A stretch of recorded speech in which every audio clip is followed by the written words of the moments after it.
Welcome to YoYo TV. సొంతిల్లు కట్టుకోవాలన్నది ప్రతి ఒక్కరి కలగా ఉంటుంది. ముఖ్యంగా పేదలు తమకు సొంతిల్లు ఉండాలని కోరుకుంటున్నారు. కానీ అందుకు వారి ఆర్థిక స్తోమత సరిపోదు.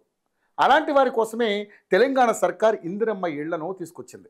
అయితే గత ప్రభుత్వ హయాంలో డబుల్ బెడ్రూమ్ ఇళ్ళు అంటూ కొన్ని నిర్మించారు. కానీ అవి పంపిణీ చేసిన పాపాన పోలేదు. కానీ రేవంత్ సర్కార్ మాత్రం ఇందుకు భిన్నంగా వ్యవహరిస్తోంది. హామీలను రాజకీయ జోక్యానికి తావు లేకుండా అర్హులకు అందేలా చూస్తుంది. ప్రభుత్వం ఏర్పడిన ఏడాదిలోనే ఇచ్చిన హామీల్లో సగానికి పైగా అమలు చేసిన ఘనత కాంగ్రెస్ సర్కారుకు దక్కుతోంది. అలాగే సంక్షేమ పథకాలకు లబ్ధిదారులు మాత్రమే అందేందుకు కూడా రేవంత్ టీం కష్టపడుతోంది. అందుకే కొన్ని పథకాలకు ప్రత్యేకంగా యాప్లను తీసుకొస్తుంది. ఇందులో భాగంగానే ఇందిరమ్మ ఇండ్ల కోసం లబ్ధిదారుల ఎంపిక కోసం యాప్ను తీసుకొచ్చింది. దీనిని సీఎం రేవంత్ రెడ్డి ప్రారంభించారు. ఈ యాప్లో దరఖాస్తు చేసుకున్న వారి పేర్లను ఇందిరమ్మ ఇళ్ల నిర్మాణ పథకం కోసం పరిశీలిస్తారు. లబ్ధిదారుల ఎంపికతో పాటు 5 లక్షల రూపాయల మొత్తాన్ని ఇళ్ల నిర్మాణానికి ఇస్తుండడంతో వీటికి అధిక డిమాండ్ ఏర్పడి ఉంది. యాప్లో మొత్తం 35 ప్రశ్నలు ఉంటాయి.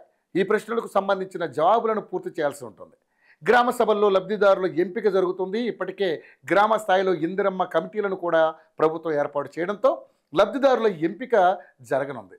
ప్రతి నియోజకవర్గానికి 3,500 ఇళ్లు చొప్పున తొలి దశలో 4.50 లక్షల మందికి ఇళ్లను నిర్మించి ఇవ్వాలన్న ఉద్దేశంతో రేవంత్ రెడ్డి ప్రభుత్వం ఉంది. తొలుత భద్రాద్రి కొత్తగూడెం, మెదక్ జిల్లాలో ఈ ఇందిరమ్మ ఇళ్లను ప్రయోగాత్మకంగా ప్రవేశపెట్టనున్నారు. ఇందుకోసం నేటి నుంచి యాప్లో తమ పేర్లను నమోదు చేసుకునేలా వీలు లబ్ధిదారులకు కల్పించనున్నారు. తొలి దశలో సొంత స్థలం ఉన్నవారికి ప్రాధాన్యత ఇవ్వనున్నారు.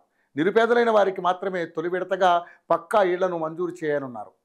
రెండో దశలో స్థలం లేని నిరుపేదలను లబ్ధిదారులుగా ఎంపిక చేయనున్నారు. యాప్లో విజయవంతంగా ప్రశ్నలు పూర్తి చేసిన వారి పేర్లను పరిశీలించనున్నారు. దారిద్ర్య రేఖకు దిగువన ఉన్న వారికి మాత్రమే ఇందిరమ్మ ఇళ్ళు మంజూరవుతాయి.